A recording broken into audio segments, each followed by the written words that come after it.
What's God's dream for your life? What's up, Divine Fam? Chungman here. Welcome to today's Divine 5 at 5, where we talk about how we grow in our divine faith, family, fitness, focus, and finances from the biblical perspective. Today is Tuesday, Together Tuesday. Let's go! Together Tuesday, because we're talking about how we grow in our divine family. Before my beautiful wife, Kuala Deb, and we got married, I started asking so many people and couples of Christ especially, what is your wisdom? What is your wisdom on marriage? Deborah asked, her circle of friends, and I asked my circle of friends. And you know what? Some of the replies, so much of the replies were, honestly, they were very negative. They kept on saying, the first 2 years are the hardest. The first 2 years are the hardest.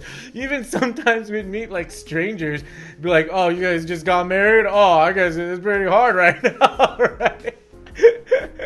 And so they kept on saying that. And you know what? They were absolutely right. You know why? Because we argue every day. So many people might look at us on the outside and they go, oh, look at that cute couple. Look at those shalom gnomes. They look so adorable. I bet they never argue. But I'm here to tell you, we argue every day. I'm going to tell you and give you a sneak peek on how we argue.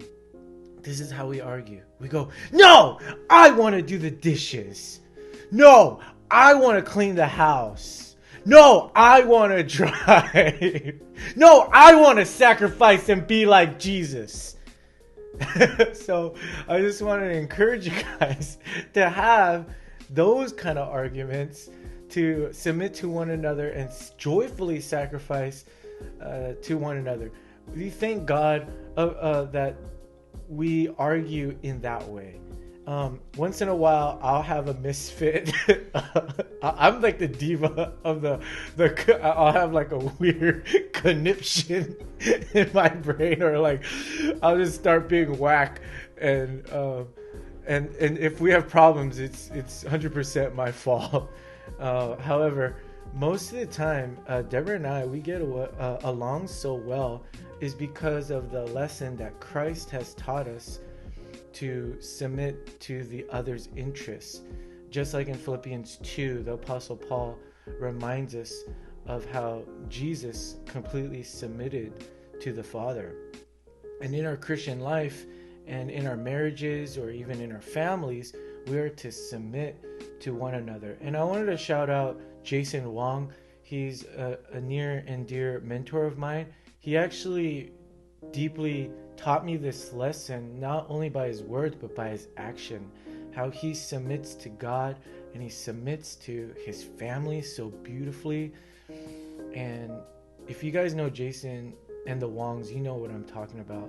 And so I'm just so grateful for real life mentors like that who model that submission to Christ and the submission of servant leadership to their family. So I want to encourage you all to argue every day in the healthy, beautiful, godly way, to say, no, I want to do the dishes. No, I want to clean the house. No, I'll drive. No, I want to sacrifice like Jesus. So I want to encourage you guys to have those kind of fun, healthy, thriving, beautiful arguments, being the one that wants to serve. So love you guys. I hope you got blessed by this lesson of arguing every day in a beautiful way. Continue to shine the divine and live God's dream. Woo! Live God's dream, yeah!